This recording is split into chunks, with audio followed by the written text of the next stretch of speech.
Sob as muralhas de um castelo majestoso, o Duque Ilion permanecia firme com seu exército. Ele era o senhor das fronteiras do norte e se via diante de uma imensa horda de mortos-vivos, cuja quantidade superava todas as expectativas. Um nevoeiro venenoso se espalhava pelo ar, cobrindo o campo de batalha com uma névoa sinistra. Um soldado gritava, chamando o Duque e apontando para algo à frente. Do meio das fileiras inimigas, surgia o cavaleiro morto-vivo, Dorian, um guerreiro tão poderoso que nem mesmo 10 cavaleiros de alto escalão juntos poderiam garantir uma vitória se lutassem até o fim. Um dos homens ao lado do Duque sugeria uma retirada, dizendo que deveriam se preparar para um cerco, pois vencer com as forças atuais era impossível. Mas o Duque rejeitava com firmeza a ideia de recuar, explicando que a muralha do norte já havia caído e que se o portão principal da cidade também ruísse, todo o reino estaria perdido. Ele enfatizava que precisavam resistir naquele dia, não importando os sacrifícios. No entanto, suas palavras eram interrompidas de repente. Ele parava surpreso ao ver uma figura desconhecida avançando em velocidade impressionante na direção do exército inimigo. Sem entender quem era, o Duque se perguntava sobre a identidade daquele homem. Logo se revelava que se tratava de Lord Urien Rox, do Marquesado de Rox, no sul. Alguém entre os soldados o reconhecia como o guerreiro que lutava com adagas. Logo surgiam murmúrios de dúvida entre os homens. Ninguém acreditava que alguém armado apenas com adagas pudesse enfrentar Dorian. Consideravam impossível derrotá-lo, mas para espanto de todos, Urien avançava contra o cavaleiro, e ao golpeá-lo, o corpo de Dorian começava a se dissolver. O espanto se espalhava entre os guerreiros. Ninguém compreendia o que estava acontecendo. Em seguida, Urien lançava novos ataques contra os demais mortos-vivos, e cada golpe fazia seus corpos se desfazerem instantaneamente. Os homens observavam maravilhados enquanto aquelas criaturas aterrorizantes desapareciam com um único golpe. Um deles, tomado pelo assombro, perguntava se Urien seria algum tipo de santo enviado dos céus, mas outro, em tom sarcástico, dizia para não o fazer rir. A verdade era que Urien não era um santo. Ele estava aproveitando a batalha em benefício próprio. Diante dele, surgiam mensagens do sistema, informando que havia ganhado experiência e elevado o nível da técnica Montanha de Ossos Flamejantes, um veneno capaz de dissolver a medula dos mortos-vivos. Outra mensagem mostrava que a técnica de absorção das 10.000 toxinas havia assimilado o veneno, aumentando a proficiência nas 4 artes celestiais do veneno. Urien, em pensamento, declarava que tomaria para si tudo o que pudesse fortalecer seu corpo. Os acontecimentos, então, retrocediam 6 meses no tempo. Urien despertava em um quarto luxuoso, confuso, sem saber onde estava. Uma mulher o chamava respeitosamente, perguntando se ele havia despertado. Urien a olhava com espanto, admirando sua beleza, mas estranhando suas roupas incomuns e a espada presa à cintura. A mulher perguntava como ele se sentia, e quando ele tentava responder, ela dizia que chamaria o sacerdote imediatamente e saía do quarto. Ele tentava impedi-la para fazer uma pergunta, mas ela já havia partido. Sozinho, o jovem permanecia imóvel, tentando entender onde estava. Quando finalmente se olhava no espelho, o choque o dominava completamente. Um grito de espanto escapava de sua boca ao ver sua nova aparência. Ele se perguntava onde estava seu corpo original, o corpo de um homem maduro e atraente, e como havia se transformado naquela forma infantil e rechonchuda. Sem compreender o que estava acontecendo, pensava que só podia estar sonhando. Talvez, se voltasse a dormir, pudesse acordar de um pesadelo tão absurdo. Nesse momento, um homem entrava no quarto e o chamava de jovem mestre. Parecia ser o sacerdote mencionado. Logo atrás dele vinha outro homem idoso, de presença imponente e olhar severo. O sacerdote segurava a mão do jovem, mas o ancião o interrompia, repreendendo-o com raiva e dizendo que ele era uma vergonha para a honra da família, perguntando se finalmente havia decidido acordar. O jovem, atônito, se perguntava quem era aquele homem assustador. O sacerdote tentava acalmar o marquês, sugerindo que adiasse a punição, já que o rapaz havia acabado de recobrar a consciência. Relutante, o homem concordava em se conter, convencido pelas palavras do sacerdote. Após examinar o rapaz, o sacerdote afirmava que sua mente parecia estável e que a maioria dos ferimentos havia cicatrizado, demonstrando alívio. Mas o homem mais velho zombava da palavra alívio, dizendo em tom ríspido que teria preferido que o jovem tivesse morrido. Acusava-o de ter agredido sua própria noiva e o chamava de monstro. Continuava a repreendê-lo com dureza, lembrando-lhe que já havia completado 19 anos e que estava na hora de amadurecer. Dizia que seu irmão mais novo já havia despertado sua aura, enquanto ele, o primogênito, apenas engordava a cada dia. O rapaz permanecia confuso com a menção à palavra aura, sem entender o significado. O homem ordenava que, assim que se recuperasse, fosse até sua noiva e se desculpasse adequadamente. Quando o jovem perguntava quem era essa mulher, o homem gritava que se tratava de sua noiva, Alia, advertindo que se ela não o perdoasse, Ele estaria acabado. Assustado, o rapaz respondia com a voz trêmula que obedeceria. O homem concluía com um último aviso, dizendo para não trazer mais vergonha ao nome da família Rocks. Ao ouvir esse nome, Urien Rocks, o jovem compreendia, horrorizado, a verdade. Ele era Urien Rocks. E se era Urien, então o homem diante dele só podia ser o Marquês Wellington Rocks. Sem perceber, acabou pronunciando o nome Wellington em voz alta. O Marquês enfurecia-se imediatamente com a ousadia do filho em chamá-lo pelo primeiro nome e o golpeava com força. O corpo de Urien era lançado para trás e caía no chão, enquanto os presentes tentavam conter o Marquês furioso. Urien, quase inconsciente, permanecia estirado, acreditando ainda que tudo aquilo não passava de um sonho. De repente, ele despertava com um sobressalto. Ainda em choque, perguntava-se por que não conseguia acordar daquele sonho insistente. Uma mulher de cabelos brancos entrava no quarto e perguntava se ele havia despertado. Ele a olhava surpreso e chamava-a de Arin. Ela confirmava sua identidade. Sua confusão aumentava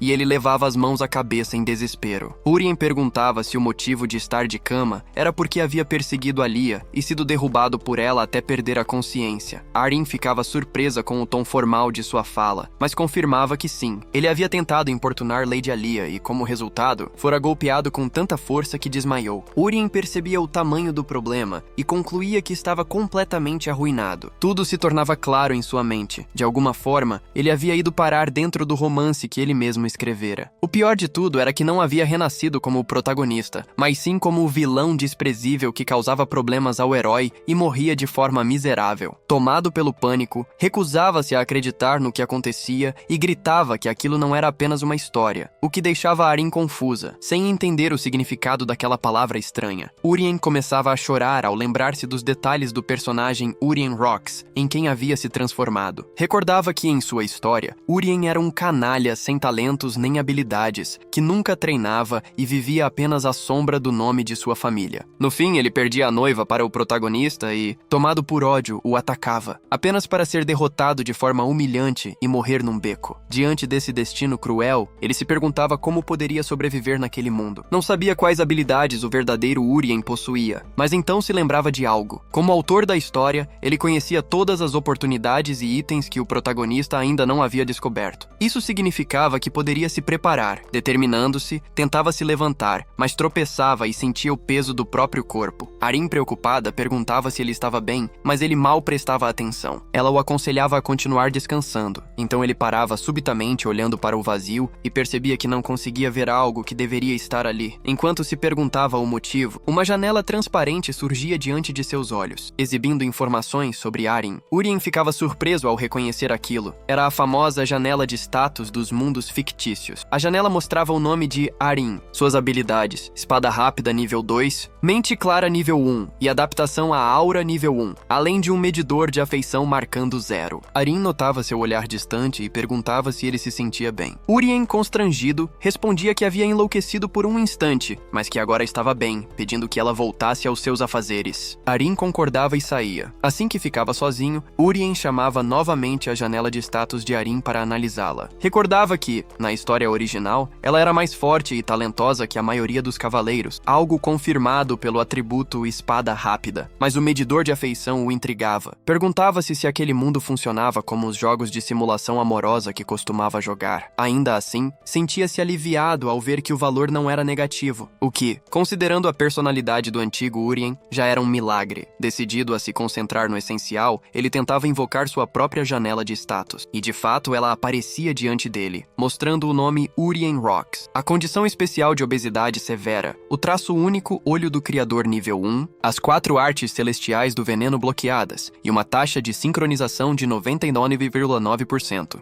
As 4 artes celestiais do veneno chamavam particularmente sua atenção, embora estivessem seladas. Ele se lembrava de tê-las tirado de um manhua de artes marciais que adorava, que tinha uma heroína marcante. As técnicas daquela escola dependiam do uso de venenos e armas ocultas. Urien percebia que aquele mundo era uma mistura de ideias, mas via nisso uma oportunidade de ouro, talvez sua única chance de sobreviver. A descrição dizia que essa habilidade pertencia a um clã das histórias Wuxia chinesas, uma seita lendária da província província de Sichuan, famosa por usar venenos e armas ocultas envenenadas. O nome da técnica aparecia na janela como Clã Tang de Sichuan, bloqueado. Urien se perguntava por que algo assim existia em um mundo medieval de fantasia e o que aconteceria se conseguisse desbloquear esse poder. Enquanto isso, Arryn se encontrava com o Marquês Wellington, que a questionava se Urien havia despertado. Ela confirmava que sim, dizendo que ele havia acordado há pouco. Quando o Marquês perguntava sobre seu estado, Arryn respondia que o jovem mestre ainda parecia estranho e que havia cambaleado ao tentar ficar de pé, mostrando que seu corpo ainda estava enfraquecido. O Marquês se mostrava surpreso, já que o sacerdote Hélio afirmara que os ferimentos de Urien não eram graves. Ao se retirar, ele perguntava a Arryn se havia notado algo de incomum em seu comportamento. Comentava que normalmente, Urien teria ficado furioso ao ser obrigado a se desculpar com Alia, mas desta vez, ele havia aceitado em silêncio. O Marquês acreditava que a personalidade do filho não havia mudado e que aquela calma repentina era apenas resultado de confusão, prevendo que até o dia seguinte ele voltaria a agir com raiva e tentaria se vingar de Alia. Em contraste, Arryn dizia esperar que o jovem mestre se recuperasse e melhorasse aos poucos. O Marquês ria com amargura diante da fé dela, dizendo que, ao contrário dela, ele já havia desistido do próprio filho. Comentava que sentia pena de Arryn e que talvez tivesse sido melhor deixá-la viver como cavaleira. Arryn permanecia em silêncio, refletindo sobre a dificuldade da vida do Marquês. Ainda assim, não conseguia deixar de pensar que o jovem mestre, naquele dia, parecia diferente de alguma forma. Enquanto isso, Urien pedia a Arryn que o levasse até o salão de treinamento, pois queria se exercitar. Arryn estranhava o pedido repentino, especialmente naquele momento, mas ele insistia. Enquanto caminhavam, Urien refletia sobre sua nova habilidade. O traço-olho do Criador lhe permitia ver os atributos das pessoas, mas ele ainda não sabia como desbloquear o poder do clã Tang de Sichuan. Supunha que a causa fosse sua obesidade e decidia começar pela base, treino físico. Apenas caminhar pelos vastos jardins do palácio já o deixava exausto. O lugar era tão grande quanto vários campos de treinamento. Ele percebia que não tinha preparo algum e que o peso do corpo o fazia querer desistir e voltar para a cama. Notava também que, ao cruzar com os servos, as janelas de afinidade mostravam valores extremamente negativos, indo do desprezo à repulsa. Parecia que todos o odiavam, e ele não os culpava, reconhecendo que a personalidade do antigo Urien havia sido realmente detestável. Depois de uma longa e cansativa caminhada, chegaram finalmente ao terceiro salão de treino, o menos utilizado pelos cavaleiros. Lá, notaram que outra pessoa já estava presente. Assim que Urien lançou o olhar sobre ele, uma janela surgiu com uma mensagem chocante: afinidade negativa em 91, desejo de eliminar. A janela identificava o homem como Rika Olian, portador do atributo Espada Rápida nível 1. Rika sorria de forma sarcástica e perguntava o motivo de Urien ter ido até o salão de treino. Urien o reconhecia, surpreso, enquanto Rika comentava, com ironia, que era uma honra o jovem mestre ainda se lembrar dele. Nervoso, Urien respondia que, claro, lembrava-se. Logo depois ele se voltava para Arryn e, em voz baixa, perguntava se havia acontecido algo entre ele e aquele homem. Arryn, surpresa, questionava se ele não se lembrava, e então explicava. Ela contava que anos antes, quando o Marquês o obrigou a treinar, o furioso Urien havia convocado Rika, que na época era apenas um cavaleiro aprendiz, e o ferido com uma espada, rindo do sofrimento dele. Depois desse incidente, o Marquês desistira de forçá-lo a continuar os treinos. Urien ficava chocado, e percebia o quanto o antigo Urien havia sido desprezível. Decidia que seria melhor ir embora dali, e perguntava a Arryn se havia outro salão onde pudesse treinar sozinho. Arryn dizia que existia um quarto salão, mais afastado, com instalações precárias, basicamente um campo vazio. Urien considerava o lugar perfeito, e pedia que o levasse até lá, dizendo que, se fosse para perder peso, faria isso da forma certa. Arryn concordava e o guiava até o salão. Assim que chegavam, Urien pensava sobre a especialidade do clã Tang de Sichuan, o uso de adagas e armas pequenas. Tentando desbloquear a habilidade, ele pegava uma adaga e a lançava com força, mas nada acontecia. Sentindo-se frustrado, ele ria de si mesmo, dizendo que estava apenas testando por diversão, e decidia que precisava primeiro fortalecer o corpo. Arryn sugeria que ele corresse pelo salão, mas Urien dizia que treinaria sozinho e que ela poderia praticar como quisesse. Então ele começava a correr. O Marquês, ao saber daquilo, ficava surpreso, perguntando-se como Urien havia realmente ido ao campo de treinamento e começado a se exercitar. Achava estranho e duvidava que aquele entusiasmo durasse muito tempo. 3 semanas depois, ficava claro que Urien não havia faltado um único dia de treino. Ele havia perdido muito peso e sua aparência mudara visivelmente. O Marquês, observando essa transformação, dizia, com um leve orgulho, que aquilo era o que esperava de seu filho. Enquanto o Marquês o observava, percebia que, sem o excesso de gordura, o rapaz era de fato atraente e se perguntava se ele havia finalmente amadurecido. No quarto, Urien olhava o reflexo no espelho, percebendo o quanto havia mudado. Ainda assim, continuava preocupado, pois o poder do clã Tang de Sichuan permanecia bloqueado. Ele decidiu dar a si mesmo mais um mês. Se nada acontecesse até lá, teria de roubar o encontro destinado ao protagonista da história. Nesse instante, Aran entrou trazendo seu jantar. Uma janela do sistema surgiu diante de seus olhos, explicando que o prato era a sopa de Sharon, uma refeição nutritiva que ajudava a queimar gordura e fortalecer os músculos. Tradicionalmente servida na família Hawks, após cada sessão de treino, Urien franziu o senho, demonstrando desagrado por comer a mesma coisa outra vez. Aran perguntou se ele havia se cansado do prato. Ele confirmou, reclamando que já fazia 3 semanas que comia a mesma sopa todos os dias. A mulher, então, o questionou seriamente sobre seu verdadeiro objetivo, se queria apenas perder peso ou se almejava se tornar um cavaleiro. Com entusiasmo, Urien declarou que, é claro, queria se tornar um cavaleiro.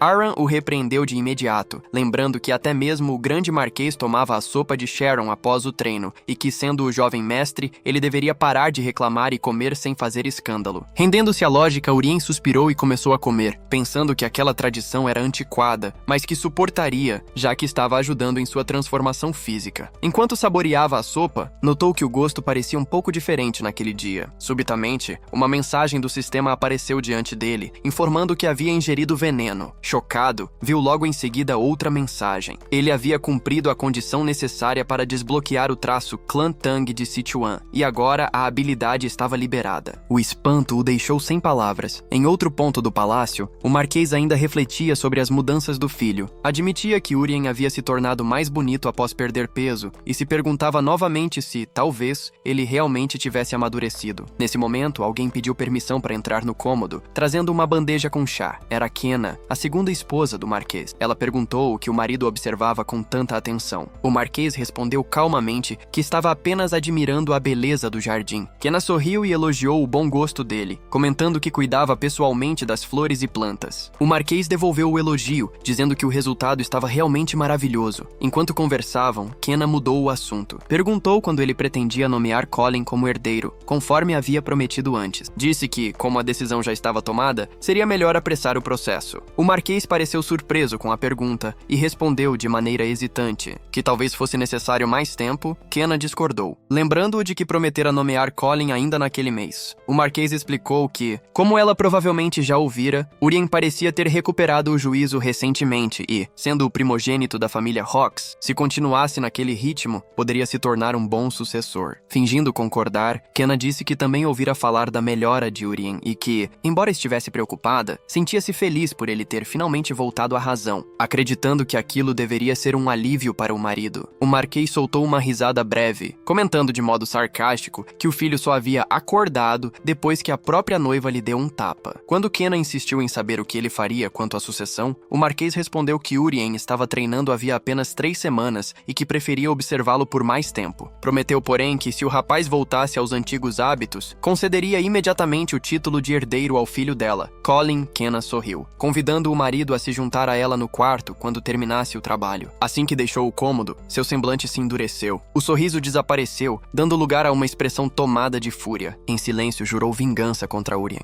Enquanto isso, Urien ainda tentava processar o que havia acontecido. O traço do clã Tang de Sichuan havia sido desbloqueado, e como essa família lendária era especialista em venenos, ele percebeu que a condição para ativar o poder era justamente ingerir uma substância tóxica. Achou aquilo ridículo, mas curioso, abriu novamente a janela do sistema e decidiu rolar até o fim das informações sobre a sopa de Sharon. Lá, encontrou uma atualização de dados que mencionava a erva Han Yang, uma planta medicinal com propriedades paralisantes. Descobriu que, embora normalmente fosse usada em remédios, continha um leve veneno, inofensivo em pequenas doses, mas letal se acumulado no corpo ao longo do tempo, provocando paralisia até a morte. Aran o chamou de volta à realidade, perguntando por que havia parado de comer. Urien retomou os movimentos rapidamente e continuou a refeição, embora por dentro só pensasse em quem teria colocado o veneno ali. Lembrou-se de que, na história original, o segundo filho, Colin, deveria ser nomeado herdeiro por essa época. Deduziu, então, que o atraso na decisão devia-se ao fato de ele ter começado a treinar, e que o responsável pelo envenenamento certamente vinha desse mesmo lado. Logo, outra mensagem do sistema apareceu, informando que ele havia cumprido a condição para desbloquear o veneno paralisante fraco. Quando terminou a refeição, Urien disse a Aran, com um sorriso enigmático, que a sopa estava tão deliciosa que o havia feito chorar. Pediu então que o deixasse sozinho. Ela assentiu, desejou-lhe boa noite e saiu do quarto. Assim que ficou sozinho, Urien convocou sua janela de status para examinar o recém-desbloqueado poder do clã Tang de Sichuan. A interface atualizada mostrava que sua condição física era de sobrepeso, com um leve envenenamento e dores musculares moderadas, além dos traços e da taxa de sincronização. Descobriu que podia focar o olhar em partes específicas da interface, como se fosse um jogo de realidade virtual, e visualizar informações detalhadas. Ao se concentrar no traço do clã Tang, ele viu que este se dividia em 3 categorias: venenos, armas ocultas e artes marciais todas bloqueadas. Decidiu começar analisando a categoria de venenos. Surgiu diante dele uma longa lista de substâncias: veneno paralisante fraco, soro da verdade, fumaça destruidora de alma e muitos outros, todos bloqueados e exigindo o domínio de níveis inferiores para serem liberados. Ao chegar ao final da lista, encontrou o último item disponível: Oculto Absoluto nível 30. Assim, compreendeu que o sistema funcionava de maneira progressiva, exigindo o desbloqueio gradual de habilidades conforme o avanço. Para liberar o veneno mais simples, o paralisante fraco, ele precisava antes dominar uma técnica interna. Isso fazia sentido. Afinal, o clã Tang utilizava energia interna para manipular venenos. Urien então passou à categoria de artes marciais em busca dessa técnica. Diante dele apareceu uma lista com várias opções: artes do veneno sombrio, artes da agulha trovejante e energia das 10.000 toxinas divinas, acompanhadas de um aviso dizendo que apenas uma poderia ser escolhida. Como fã de histórias de artes marciais, a escolha era óbvia. Ele se lembrava de que as artes do veneno sombrio se especializavam em venenos, as da agulha trovejante em armas ocultas, e a energia das 10.000 toxinas divinas, embora exigisse mais tempo para dominar, permitia alcançar maestria em ambas as áreas. Decidido, escolheu a última opção. Afinal, em histórias como essa, quanto mais poder, melhor. Assim que fez sua escolha, sentiu como se as instruções da técnica fossem gravadas diretamente em sua mente. Imediatamente sentou-se no chão, tirou a camisa e começou a meditar, concentrando-se na energia que fluía por dentro de seu corpo. Sentiu o fluxo quente e vibrante percorrendo os canais de energia e percebeu que aquilo era Qi, a energia vital. Guiou-a pelos caminhos corretos e a acumulou em seu Dantian, o centro energético do corpo, começando a desenvolver seu poder interno. Passou toda a noite nesse processo e, ao amanhecer, descobriu surpreso que as lendas dos romances de artes marciais não mentiam. Era realmente possível treinar a noite inteira sem precisar dormir. E mais do que isso, ele não sentia nenhum cansaço. Pelo contrário, seu corpo parecia transbordar energia. Agora conseguia até perceber o fluxo de Qi ao seu redor, distinguindo o número de pássaros do lado de fora apenas pela sensação. Sentia uma energia sólida e quente acumulada no Dantian e descobriu que podia abrir a janela de status apenas direcionando o Qi para a cabeça, sem precisar de um espelho. A janela mostrava que sua energia das 10.000 toxinas divinas estava no nível 1, com uma estrela e 10% de progresso. Após essa noite inteira de meditação, Urien sentiu uma presença familiar do lado de fora. Era Arin, que entrou logo em seguida para acordá-lo. Ela percebeu que a cama estava intacta e concluiu que ele não dormira. Urien confirmou dizendo que havia passado a noite acordado. Preocupada, Arin sugeriu que ele descansasse e pulasse o treino do dia, mas Urien recusou com entusiasmo, afirmando que se sentia ótimo e precisava continuar. Relutante, ela concordou e saiu para preparar o café da manhã, ainda se perguntando quando o jovem mestre começara a ganhar massa muscular. Mais tarde, no campo de treinamento, Urien pegou uma das adagas. De repente, um símbolo de mira apareceu diante de seus olhos, como em jogos de tiro da vida anterior. Ele decidiu testar a precisão, mirou cuidadosamente no alvo e lançou a adaga. O golpe acertou em cheio. Arin, observando, ficou boquiaberta ao vê-lo atingir o centro logo na primeira tentativa. Uma janela do sistema surgiu, informando que ele havia desbloqueado a categoria Armas Ocultas do clã Tang de Sichuan. Atônita, Arin perguntou o que ele havia acabado de fazer. Urien respondeu, fingindo surpresa, que também não sabia e que talvez fossem apenas os resultados do treino de um mês começando a aparecer. Olhando para ela, notou que era a primeira vez que via Arin tão desconcertada. Decidido, lançou outra adaga. Enquanto o fazia, sentiu uma energia ardente subir do do abdômen para os braços. O projétil foi lançado com força ainda maior, atingindo o alvo e destruindo-o completamente. Arin ficou paralisada de espanto ao testemunhar aquilo. Urien percebeu que aquele símbolo de mira era como uma trapaça divina. Lembrou-se de que, em sua vida anterior, era ótimo em jogos de tiro. Chegou até a vencer um torneio local em uma lan house. Em um jogo chamado Battle Attack, Arin, ainda em choque, perguntou o que estava acontecendo, mas Urien apenas sorriu e perguntou se ela sentia algo emanando dele. Ela respondeu que não percebia nada de especial, apenas notava que ele havia emagrecido ainda mais desde o dia anterior. Disse que, embora ele já estivesse melhorando com o treino e a dieta, a diferença de hoje era impressionante. Urien compreendeu, então, que ela não podia sentir o fluxo de energia interna. Concluiu que, naquele mundo, ele era o único capaz de manipulá-la, o que significava que havia conquistado um poder extraordinário e único. Decidido, continuou a treinar, lançando adagas com precisão absurda. Em um dos arremessos, a adaga nova perfurou a que já estava cravada no alvo, deixando Arin completamente sem reação. Ela pediu para tentar uma vez também, mas sua adaga errou o alvo por completo. Urien riu, provocando-a, dizendo que finalmente havia encontrado algo que ela não conseguia fazer. Isso a irritou, mas antes que respondesse, uma nova mensagem surgiu diante dele. Memória de Sachin Danga concluída. Habilidade arremesso direto desbloqueada. A explicação dizia que a nova habilidade permitia lançar qualquer objeto, não apenas armas, com mais força e velocidade. Fascinado, Urien pegou uma espada de madeira quebrada para testar. Pediu a Arin que se afastasse um pouco. Ela o observava, sem entender o que ele pretendia fazer com aquilo. Então Urien concentrou o ki no abdômen e sentiu a energia fluir pelos braços antes de lançar a espada. O pedaço de madeira voou com força incrível, atravessou o centro do alvo e o despedaçou. Arin gritou, tomada pelo espanto, perguntando que tipo de poder era aquele. Urien, com falsa modéstia, respondeu que não sabia ao certo. Talvez fosse só o resultado da prática. Ela, no entanto, sabia que aquilo ultrapassava qualquer explicação lógica. Foi então que Urien a encarou com seriedade e disse que sabia que ela relatava seus progressos ao Marquês. Arin se surpreendeu, mas ele pediu um favor, que mantivesse segredo sobre tudo o que acabara de ver. Explicou que estava testando certas coisas e que, no momento certo, explicaria tudo pessoalmente. Pediu apenas que esperasse. Arin concordou. Mais tarde, quando o treino terminou, Urien observou um dos cozinheiros, chamado Pero, deixando o local. Usando o olho do criador, analisou-o e viu a janela de status. Toque venenoso nível 1, movimento ágil nível 1, afinidade neutra. Naquele instante, teve certeza. Aquele homem fora o responsável por envenená-lo. Decidiu que era hora de colocar seu novo poder à prova. Concentrou sua energia e liberou à distância o veneno paralisante recém-aprendido. Instantaneamente, Pero caiu, incapaz de mover o corpo. Urien sorriu diante do sucesso, notando um contador acima do homem. O efeito duraria 1 hora. Carregou o cozinheiro paralisado até um beco isolado e esperou que recobrasse parte da consciência. Quando percebeu que ele o escutava, Urien começou o interrogatório. Perguntou se ele sabia quem estava diante dele, ameaçando-o calmamente e dizendo que, se quisesse viver, deveria responder com sinceridade. Como Pero não conseguia falar, Urien propôs um método simples: um piscar para sim, 2 para não. O homem piscou uma vez, indicando que compreendia. Urien perguntou se ele havia sido o responsável por envenenar sua sopa. Pero piscou uma vez, admitindo a culpa.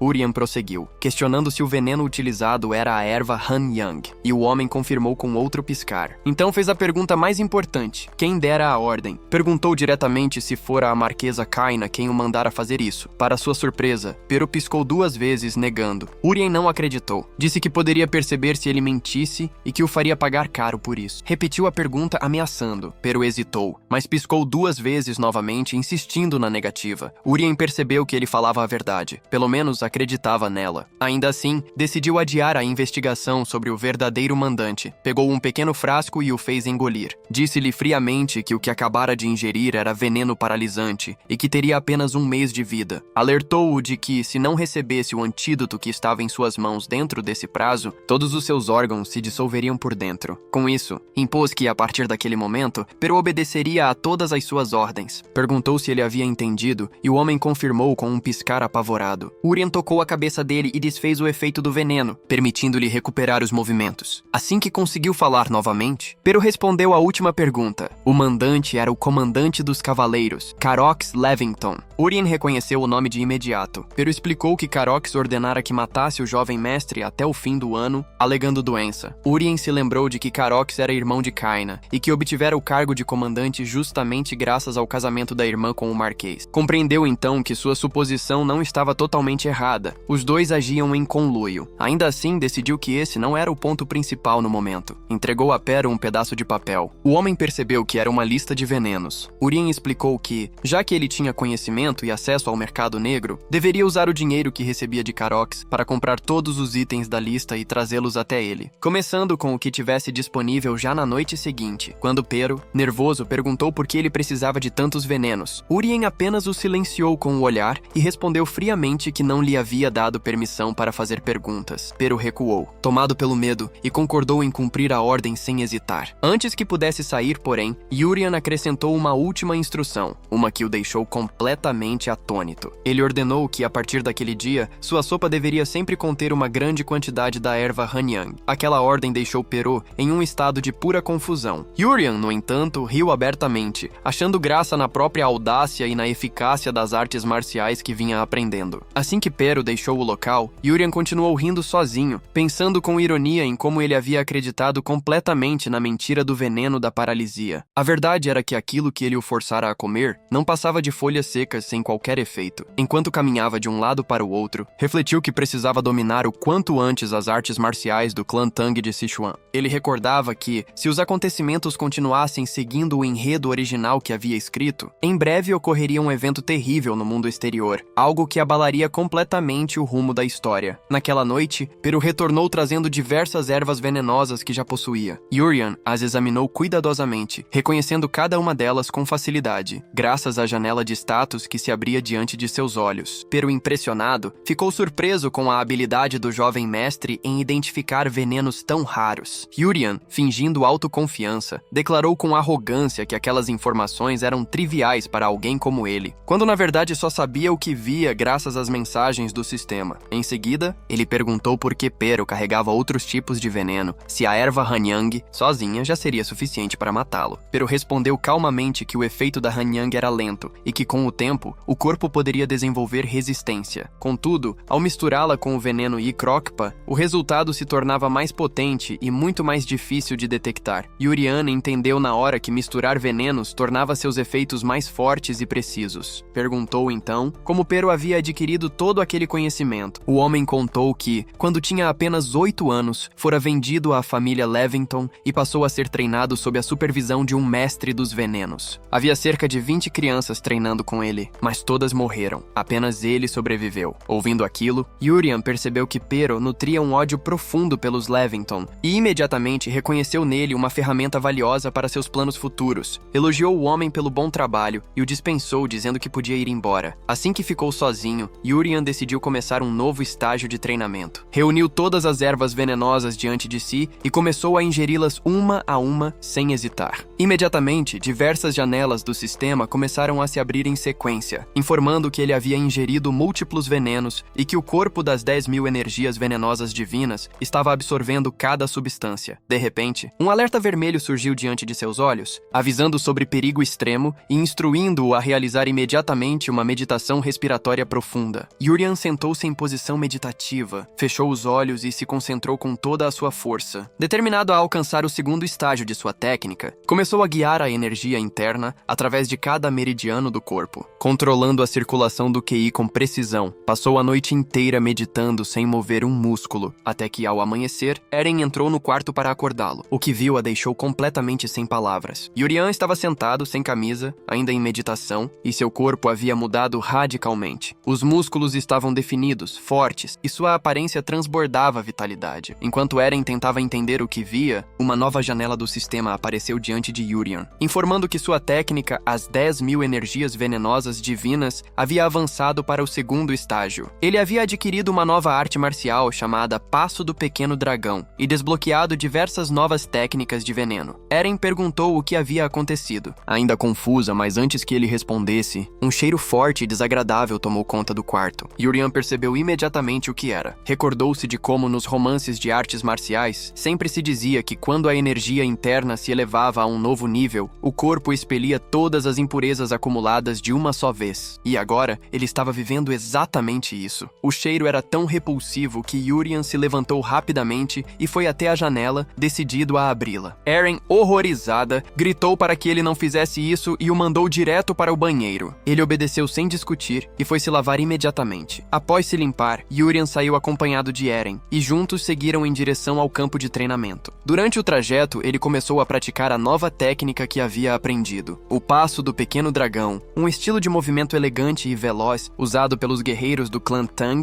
perfeito para assassinatos e evasões rápidas. Yurian sentia-se em êxtase. Aquilo parecia um sonho realizado. Estava aprendendo uma técnica que antes só existia nas histórias wuxia que tanto admirava. Imitava os movimentos, sentindo como o corpo reagia com leveza e precisão. Eren, observando seu jeito estranho de caminhar, perguntou se ele estava bem. Seu andar parecia o de um bêbado, cambaleante, porém ritmado. Yurian riu e disse que estava ótimo, mas Eren continuou preocupada e perguntou se ele tinha certeza de que queria ir ao primeiro salão de treinamento, lembrando que o local estaria lotado de cavaleiros. Ele respondeu que estava tudo bem e explicou que apenas queria observar como os outros treinavam. Quando chegaram, os cavaleiros interromperam o treino e começaram a observá-los. Um deles reconheceu Eren como a criada do jovem mestre, mas ninguém parecia identificar quem era o rapaz ao lado dela. Cochichavam entre si, comentando sobre o homem bonito e esguio que a acompanhava, até que um deles lembrou dos rumores sobre a transformação de Yurian, e então todos começaram a murmurar surpresos, percebendo que aquele jovem era realmente o herdeiro Rox. As vozes se espalharam, cheias de espanto e descrença. Diziam que não acreditavam que aquele fosse o mesmo Yurian que, há apenas um mês, era gordo como um porco, e se perguntavam que tipo de magia ele teria usado para mudar tanto. Graças à sua energia interna, Yurian podia ouvir claramente cada palavra dita à distância. Em silêncio, observava um cavaleiro que treinava com seriedade e habilidade, e comentou que ele parecia prestes a se tornar um cavaleiro júnior. Eren explicou que aquelas eram as posturas básicas da arte da espada da família Rox, e o aconselhou a prestar bastante atenção. Foi então que Yurian reconheceu o jovem cavaleiro. Era Kraid, um dos personagens principais de sua própria história e futuro aliado do protagonista. Ele achou fascinante ver alguém que ele mesmo havia criado existir diante de si e percebeu que aquilo poderia se tornar uma oportunidade útil no futuro. Voltando o olhar para os outros cavaleiros que ainda cochichavam, Yurian ativou o olho do criador e viu que os níveis de afinidade deles variavam entre hostilidade, nojo e até intenção assassina. Decidiu então que seriam perfeitos para testar suas novas habilidades. Enquanto observava, escolheu um deles e ativou o veneno persistente, uma toxina que se espalhava por todos os órgãos quando inalada. Quase imediatamente, o cavaleiro escolhido caiu de joelhos, gemendo de dor, enquanto seus companheiros corriam até ele, assustados, dizendo que chamariam um sacerdote. O homem gritava de agonia, até que subitamente a dor cessou completamente. Os outros irritados começaram a acusá-lo de estar fingindo e desperdiçando o tempo de todos. Yurian observou satisfeito o resultado de seu primeiro teste e decidiu experimentar outro veneno, a fumaça ceifadora de almas, uma toxina capaz de induzir alucinações e espalhar pânico dentro de uma área limitada. Ativou-a enquanto os cavaleiros ainda discutiam. Um deles de repente empalideceu, arregalando os olhos ao ver uma criatura monstruosa se lançar sobre ele. Logo todos começaram a gritar em desespero. Eren, confusa, olhava em volta sem entender o que estava acontecendo. Os cavaleiros se debatiam no chão, aterrorizados com as visões. Cada um via monstros, demônios e esqueletos ao redor, presos em um pesadelo absoluto. Depois de alguns minutos, os efeitos cessaram, e o grupo olhou uns para os outros sem compreender o que havia acontecido. Yurian percebeu que continuar com os testes poderia acabar em tragédia real. Decidiu encerrar ali e sentiu-se satisfeito com o poder que havia adquirido. Disse a Eren que era melhor voltarem, pois o local estava ficando barulhento demais e que preferia treinar em outro salão. Enquanto caminhava de volta ao seu quarto, Yurian foi interrompido por uma criada que se aproximou aproximou rapidamente, fazendo uma reverência antes de falar. Ela informou que havia uma visitante aguardando por ele, dizendo com voz respeitosa que Lady Elia Marcos havia chegado e o esperava no salão. Ao ouvir aquele nome, Urian parou por um momento, sentindo uma pontada de tensão. Ele se lembrava de Elia Marcos, sua noiva. A mulher era conhecida por sua habilidade nos punhos e por seu temperamento firme. Urian pensou consigo mesmo que, de acordo com o enredo da história que ele havia escrito, aquele era exatamente o momento em que Elia vinha exigir o rompimento do noivado, e que, na linha original da narrativa, o antigo Urian havia se recusado a aceitar. Ele soltou um suspiro longo, resignado, pois sabia que não podia evitar aquele encontro. Enquanto caminhava para o salão, ajustava mentalmente suas expressões. O destino havia lhe dado uma nova chance, e ele não pretendia desperdiçá-la. Quando entrou na sala, Elia já o esperava, parada diante da janela, com o semblante sereno, mas o olhar decidido. Assim que o viu, ela arregalou os olhos em choque. Durante alguns segundos, permaneceu completamente imóvel, como se duvidasse da própria visão. A criada que o acompanhava anunciou sua chegada, e Urian cumprimentou-a com calma e respeito. Porém, Elia, ainda confusa, não respondeu de imediato. Seus olhos percorriam o rosto dele, tentando reconhecer os traços de alguém que antes lhe era familiar, mas que agora parecia uma pessoa completamente diferente. Sem compreender o que estava acontecendo, ela perguntou quem ele era. Urian respondeu de maneira tranquila, dizendo que era ele mesmo. Aquilo a deixou ainda mais perplexa. Ela comentou que ouvira rumores de que o jovem mestre havia perdido peso com o treinamento, mas achava que eram apenas fofocas. Agora, diante dele, não conseguia acreditar na transformação que via. Elia questionou como alguém poderia mudar tanto em menos de 2 meses. Urian respondeu com simplicidade que havia se esforçado muito. Suas palavras, diretas e serenas, deixaram Elia surpresa. Ele explicou que, depois de ter sido atingido por ela, passou muito tempo refletindo sobre sua vida e decidiu mudar. Ela o observou com desconfiança, acreditando que ele talvez quisesse provocar uma briga para se vingar. Urian negou com firmeza, dizendo que não tinha qualquer intenção desse tipo. Então, de repente, ele se ajoelhou diante dela, curvando a cabeça com sinceridade. Disse que devia sua mudança a ela e que, graças àquele golpe, havia despertado para a realidade. Pediu desculpas profundamente por tudo o que fizera no passado. Acrescentou que, se ela quisesse realmente romper o noivado por causa do que havia acontecido, ele aceitaria sua decisão sem questionar. Elia, confusa e atordoada, perguntou quem ele era de verdade. Ele respondeu calmamente, dizendo ser Urian Rox, o antigo libertino. Suas palavras foram ditas com um tom calmo e resignado, como se reconhecesse todos os erros do passado. Elia o encarou em silêncio, ainda tentando compreender a mudança diante de si. Urian pensava, enquanto isso, que embora não tivesse sido o autor das atitudes do antigo Urian, ainda assim havia um motivo para se desculpar com tanta sinceridade. Ele ativou o olho do Criador e olhou para ela. A janela de status revelou suas características: beleza capaz de derrubar reinos e rainha das espadas. O nível de afinidade com ele era de -16. Ódio. Aquela informação confirmou o que ele já suspeitava. Elia não era uma heroína comum. A habilidade rainha das espadas fazia com que ela crescesse cada vez mais forte conforme superava desafios, e em sua história original, era ela quem salvava o protagonista caído e derrotava um dos grandes vilões. Por isso, Urian percebeu que, mesmo que o noivado fosse rompido, valia mais a pena tentar reconstruir a relação e transformá-la em aliada. Elia pediu que ele se levantasse e perguntou se estava falando sério sobre tudo aquilo. Urian confirmou, afirmando com firmeza que cada palavra era verdadeira. Elia estreitou os olhos e exigiu que ele fizesse um juramento. Enquanto a atmosfera ao redor ficava densa e a pressão emanava dela como uma aura sufocante, Urian pensou que aquela cena parecia estranhamente familiar. Ela o ameaçou, dizendo que se ele quebrasse o juramento, sua vida nunca mais seria a mesma, e que ela mesma o eliminaria sem hesitar. Ele reconheceu na hora aquelas palavras. Eram as mesmas que Elia dizia ao protagonista na história original. Não a ele. Sob o peso esmagador da aura dela, Urian decidiu usar sua técnica de energia interna, as 10.000 energias venenosas divinas, para resistir. Assim que canalizou o QI, a pressão ao seu redor se dissipou como fumaça. Elia ficou chocada, incapaz de compreender como ele havia repelido sua energia. Aproveitando o momento, Urian jurou solenemente que jamais voltaria a ser o homem que fora. Depois de ouvir suas palavras, Elia suspirou e o mandou se levantar. Disse de forma contida que iria observá-lo de perto e o advertiu de que, se cometesse mais algum erro, o noivado seria rompido sem hesitação. Em seguida, virou-se e saiu, deixando-o sozinho na sala. Urian permaneceu parado por alguns instantes, olhando para a porta que ela acabara de atravessar. Percebeu surpreso que Elia não havia vindo para romper o noivado como ele esperava. Pelo contrário, ela havia decidido manter o compromisso. Do lado de fora, Elia caminhou pelos corredores até encontrar encontrar o Marquês, que a aguardava. Ele perguntou se ela havia tomado uma decisão sobre o noivado. Ela respondeu que sim, que havia decidido não romper o compromisso. O Marquês arqueou as sobrancelhas, surpreso, e perguntou o motivo. Elia respondeu que nem ela mesma compreendia completamente. Contou que havia ouvido os rumores sobre a mudança de Yurian e quis ver com os próprios olhos. Disse que, ao vê-lo, percebeu que ele não era mais o garoto mimado e fraco de antes, mas uma pessoa completamente diferente. Por isso, resolveu confiar nele dessa vez. O Marquês perguntou se ela estava certa do que dizia, e Elia confirmou com firmeza. Acrescentou que se ele voltasse a ser o mesmo de antes, o espancaria até que aprendesse de novo. O Marquês soltou uma risada alta e satisfeita, elogiando o temperamento forte dela e pediu que cuidasse bem de Yurian. Elia recusou o convite do Marquês para ficar alguns dias a mais, explicando que havia dito ao pai que viria apenas para encerrar o noivado e que seria embaraçoso voltar sem o ter feito. O Marquês sugeriu que ela se despedisse de Yurian antes de partir, mas ela recusou novamente, dizendo que ele estava treinando e não queria interrompê-lo. Mais tarde, o Marquês mandou chamar Yurian em seu escritório. Quando o filho chegou, ele fingiu não reconhecê-lo, perguntando de forma brincalhona quem era aquele estranho. Yurian ficou tenso, achando que seu pai havia descoberto algo sobre ele. O Marquês então riu, dizendo que estava apenas brincando e que estava orgulhoso do esforço que o filho vinha demonstrando. Ele perguntou se Yurian sabia o motivo de ter sido chamado. Yurian respondeu que imaginava ser porque chegara a hora de começar o treinamento como cavaleiro. O Marquês, surpreso com a inteligência do filho, confirmou dizendo que era hora de aprender as artes de espada da família Hawks. Mas Yurian respondeu que havia outro assunto que queria discutir antes. O Marquês o observou com curiosidade, até que Yurian disse com seriedade que desejava aprender artes de arremesso em vez de esgrima. A reação do Marquês foi imediata. Ele se levantou da cadeira, surpreso e indignado, recusando-se terminantemente. Chamou aquilo de truque barato de ladrões, dizendo que lançar adagas era uma técnica primitiva, incapaz de perfurar a armadura de um cavaleiro, quanto mais as escamas de um monstro de baixo nível, como um Burak. Yurian, sem recuar, propôs um desafio. Disse que se conseguisse caçar um Burak, usando apenas uma adaga, provaria seu ponto. Eles estabeleceram as condições. Se Yurian conseguisse caçar o Burak, o Marquês o treinaria pessoalmente. Caso contrário, Yurian obedeceria completamente às ordens dele dali em diante. Satisfeito, Yurian decidiu preparar-se para o teste no dia seguinte.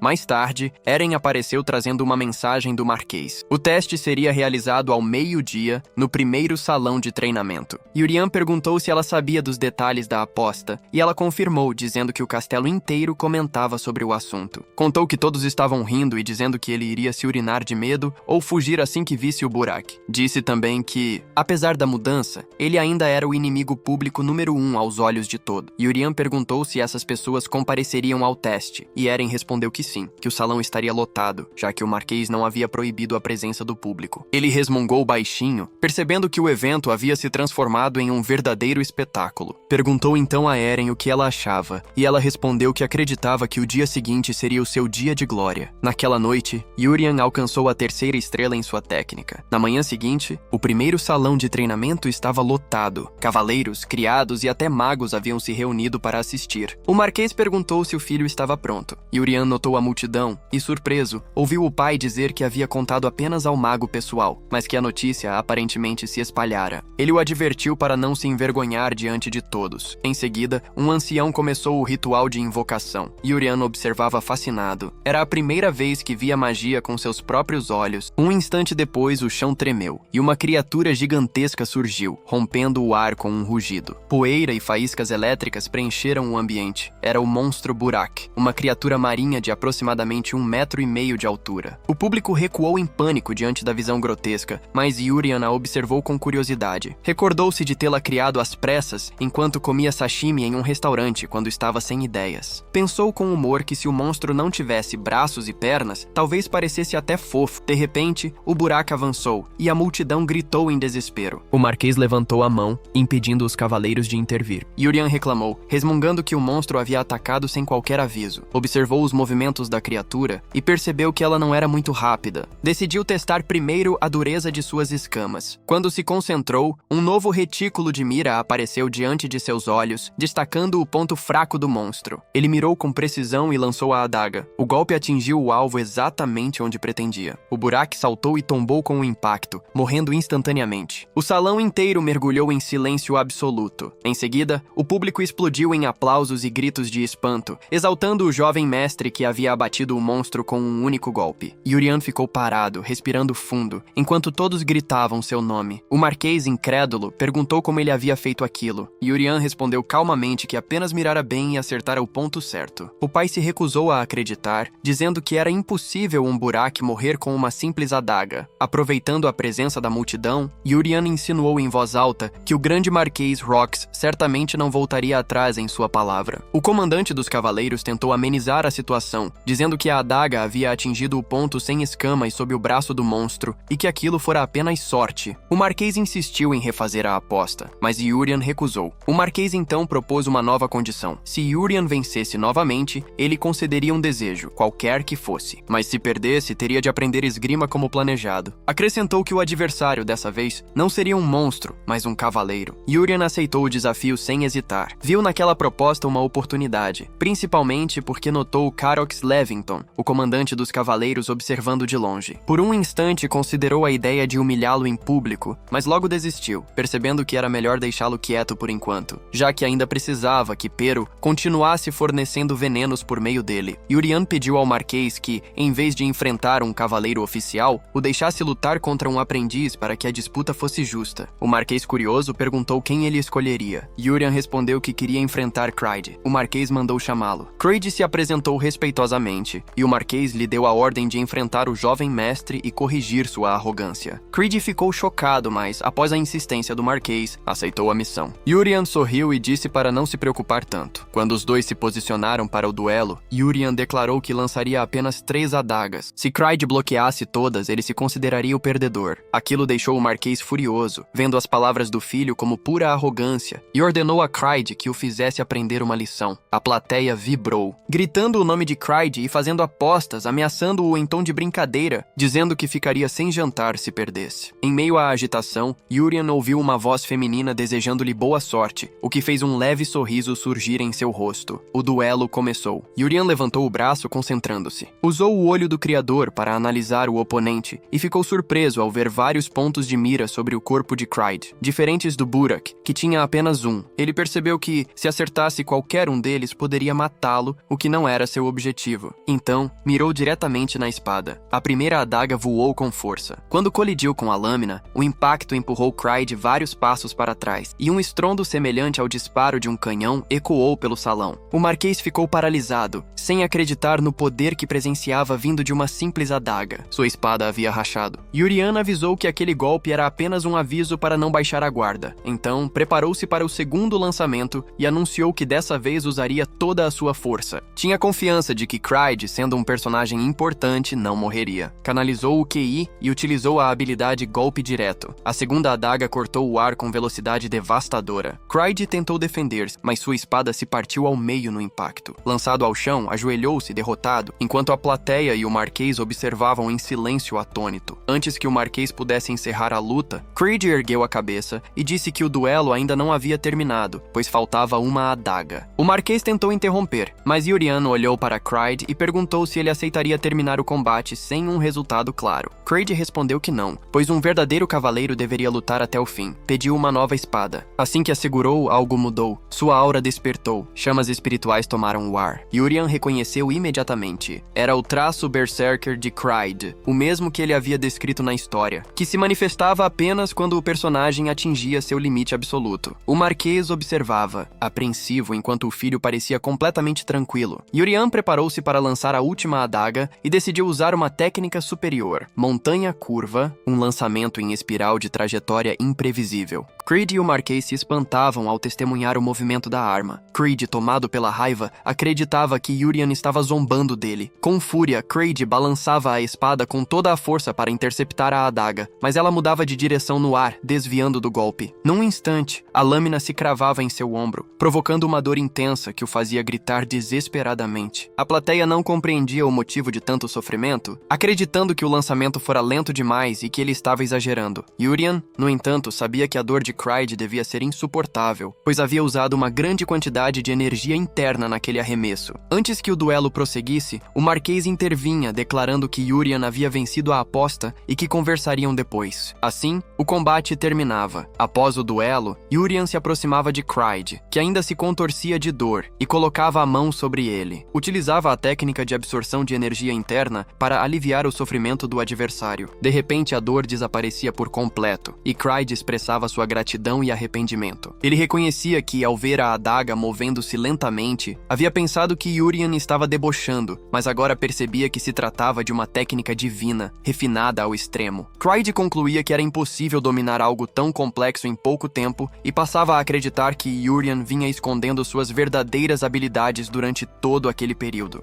A imaginação de Cryde o levava ainda mais longe. Convencido de que existia uma organização secreta ameaçando a família, acreditava que Yurian havia ocultado seu poder como parte de um grande sacrifício para protegê-los. Yurian, surpreso com tamanha criatividade, percebia que Cryde tinha uma mente inclinada a criar teorias mirabolantes. No auge de seu entusiasmo, Cryde se oferecia para servir a Yurian, jurando que o ajudaria a enfrentar quaisquer inimigos secretos que ameaçassem a família. Enquanto observava a reação do cavaleiro, Yurian notava que o nível de afinidade de Cryde havia subido para 26, considerado favorável. Achando desnecessário corrigir os equívocos do outro, apenas se despedia cordialmente. Cryde partia, empolgado, gritando que espalharia a verdade de que o jovem mestre jamais fora um canalha. Yurian via nisso uma oportunidade útil, já que Cryde se tornaria no futuro um cavaleiro de imenso poder. Mais tarde, Arin elogiava a atuação de Yurian e o parabenizava pelo desempenho no duelo. Ela demonstrava sincera admiração e o incentivava a continuar com o mesmo espírito. Yurian, curioso, perguntava o que ela achava da técnica que ele usara no final do combate. Arin explicava que, ao simular mentalmente um duelo contra aquele movimento, percebia que, se o enfrentasse sem conhecê-lo, certamente seria derrotada. No entanto, agora que havia analisado o padrão, seria capaz de bloqueá-lo. Yurian reconhecia que isso se devia ao raro e poderoso traço de mente clara que ela possuía. Ele refletia sobre a formação dela, lembrando-se de que Arin havia recebido educação de cavaleira desde a infância e que, se não tivesse se tornado sua criada pessoal, teria seguido o caminho dos cavaleiros. Pensava sobre o destino dela e se perguntava se ela estava realmente satisfeita com sua posição atual. Arin demonstrava surpresa diante do questionamento inesperado, sem saber como responder. Mais tarde, o Marquês convocava Yurian para uma conversa em seu escritório. Logo ao início, repreendia-o por chamá-lo de "meu senhor", em vez de pai, quando estavam a sós. Yurian percebia a tentativa incomum do Marquês de se aproximar de maneira mais cordial e, atendendo ao desejo dele, passava a tratá-lo de forma natural. O tom, porém, rapidamente se tornava sério quando o Marquês o questionava sobre a técnica usada no duelo. Dizia ter pesquisado nos livros e não ter encontrado nenhum registro de uma técnica de arremesso com um movimento tão preciso e refinado. Segundo ele, era impossível aprender algo daquela complexidade em apenas um mês, por mais talentoso que Yurian fosse. Quando exigia saber a origem daquela habilidade, Yurian respondia que não podia revelar toda a verdade, mas que havia preparado uma explicação plausível para o caso. Contava que havia encontrado um livro enquanto explorava a biblioteca superior da família, buscando novos métodos de treinamento. O volume estava caído no chão, e ao recolhê-lo, outro livro despencava da prateleira superior. Esse segundo livro, sem título e com estranhas gravações na capa, despertava sua curiosidade. Sem pensar, ele o abria, e uma luz intensa emanava das páginas, sendo absorvida por sua mente. Depois disso, o livro simplesmente desaparecia. O Marquês, impressionado, concluía que o objeto era um grimório. Yurian, que conhecia perfeitamente aquele termo, pensava que fazia sentido. Afinal, ele próprio havia criado esse elemento em sua história, onde magos de grande renome selavam suas técnicas em livros místicos para transmiti-las a seus sucessores. O Marquês aceitava a explicação e comentava que a biblioteca do sótão continha tantos volumes antigos acumulados pelos antepassados que ele mesmo desconhecia todos. Acreditava que o achado de Yurian havia sido um golpe de sorte excepcional. Yurian concordava, afirmando que realmente havia sido afortunado. O Marquês então dizia que cumpriria sua promessa e não o obrigaria mais a praticar esgrima. Em seguida mencionava o acordo adicional e pedia que Yurian expressasse seu desejo. Yurian declarava que queria o posto de herdeiro. O pedido deixava o Marquês atônito. Yurian, percebendo a reação, perguntava de maneira sarcástica se o pai não cumpriria sua palavra. O Marquês, hesitante, admitia que teria de conceder o pedido, pois isso estava dentro de sua autoridade. Yurian percebia o desconforto dele e comentava que assumir o posto de herdeiro traria complicações explicações, pois muitos se oporiam, e Lady Kenna certamente causaria um grande alvoroço. Concluía que abriria mão do desejo desta vez. O Marquês sentia um enorme alívio e agradecia de forma calorosa. Urian, no entanto, sabia que sua verdadeira intenção era bem diferente. Ele não se importava com o título de herdeiro, pois sabia que isso prenderia a administração da Casa Hawks e o privaria da liberdade. Em vez disso, preferia dedicar seu tempo a dominar as artes do clã Tang de Sichuan e viajar pelo mundo em busca de oportunidades. O Marquês, ainda curioso, o incentivava a fazer outro pedido. Urian respondia que desejava fundar sua própria ordem de cavaleiros e nomear Arin e Cryde como seus primeiros membros. O Marquês considerava o pedido simples e aceitava prontamente, reconhecendo que o talento de Arin era valioso demais para ser desperdiçado como mera criada. Urian agradecia, satisfeito. O Marquês então perguntava quem seria o novo servo pessoal de Urian, já que não havia ninguém disponível no momento. Urian mencionava um homem chamado Pero, que trabalhava na cozinha, e pedia que o pai fingisse ter escolhido o rapaz por acaso, para que não parecesse um pedido direto. O Marquês estranhava a especificação e perguntava se havia algum motivo por trás disso. Urian respondia que explicaria mais tarde. O Marquês aceitava sem mais questionamentos, demonstrando confiança crescente no filho. O sistema confirmava essa mudança, mostrando que a afinidade entre eles havia subido para 74, nível de confiança. Mais tarde, Urian reunia Arin e Cryde para anunciar oficialmente a formação de sua ordem de cavaleiros pessoais, pedindo que treinassem com dedicação. Em seguida, apresentava Pero como seu novo servo. Arin, porém, permanecia desconfiada. A lembrança recente de uma conversa com Urian fazia sentido em sua mente. Ela havia perguntado por que ele escolhera precisamente Pero para substituí-la, e Urian havia explicado com calma que Pero era, na verdade, um espião. A revelação a deixara chocada, incapaz de acreditar. Urian acrescentava que o espião havia sido enviado pelo comandante dos cavaleiros Karox e por Lady Kaina, com o objetivo de assassiná-lo. Arin questionava por que ele manteria o inimigo tão próximo, e Urian respondia com tranquilidade que agora, aquele homem só obedecia às suas ordens. Logo depois, Creed também pedia para fazer uma pergunta. Urian o autorizava, e o cavaleiro apontava que, apesar de a ordem possuir apenas 2 membros, deveria existir um vice-capitão. Segundo ele, a tradição determinava que o cargo fosse dado ao mais habilidoso. Observando Arin, Cryde comentava que ela parecia jovem e frágil demais para tal posição. Urian concordava com a lógica e permitia que o assunto fosse decidido em duelo. Arin e Cryde se enfrentavam, e Arin o derrotava com facilidade. Durante o combate, ela o aconselhava, observando que seus padrões de ataque eram previsíveis e fáceis de ler. Creed admitia a derrota sem resistência. Urian declarava que a posição de capitã da ordem estava oficialmente decidida, e todos aplaudiam em reconhecimento. Depois, Pero se retirava para preparar o jantar, enquanto Urian decidia testar uma nova técnica. Observando o servo à distância, ele sentia o fluxo de energia vital, o Ki, que emanava do corpo do homem. Em seguida, resolvia usar a transmissão de som secreto, uma habilidade inspirada em antigas histórias wuxia, que permitia enviar palavras diretamente à mente do alvo através da energia interna. Ao aplicar a técnica, Urian fazia a voz ecoar na cabeça de Pero, que imediatamente entrava em pânico. O servo acreditava estar diante de um tipo de magia sombria. Urian, percebendo a confusão, decidia alimentar o equívoco, deixando que Pero acreditasse que servia a um mago negro capaz de manipular venenos. Intrigado, Urian se surpreendia com a própria análise do servo, mas preferia não corrigi-lo. Aproveitando o momento, perguntava se o veneno que havia solicitado estava pronto. Pero respondia que mal havia conseguido concluir a preparação da mente da serpente, uma toxina obtida de 100 cobras venenosas. Urian ordenava que a utilizasse em abundância na cadeira e na sopa destinadas a ele. Aterrorizado, Pero corria para cumprir as instruções. Naquela noite, Urian meditava e percebia que o avanço de sua energia interna era mais lento do que esperava após atingir a 3ª estrela. Consciente de que uma crise mundial se aproximava, decidia que era hora de deixar o marquesado para buscar oportunidades que pudessem aprimorar seu poder. Comunicava ao pai que pretendia viajar por um tempo. O marquês perguntava se o destino seria a vila do marquesado, e Urian confirmava, omitindo a real intenção de ir muito mais longe. Quando o pai questionava o tempo da ausência, Urian dizia que ficaria fora por 1 semana. O marquês concordava, achando que o filho merecia descanso após tanto treino, e perguntava como lidaria com a escolta. Urian afirmava que não precisava de guardas, o que deixava o marquês indignado. Ele insistia que o filho, sendo o herdeiro da família Rox, não deveria viajar desprotegido. Urian argumentava que o destino era próximo e que não haveria perigo, mas o pai o advertia de que o mundo era repleto de ameaças, incluindo venenos. Urian pensava, com ironia, que o veneno era justamente sua especialidade, mas percebia que convencer o Marquês seria impossível. Concordava então em levar um guarda.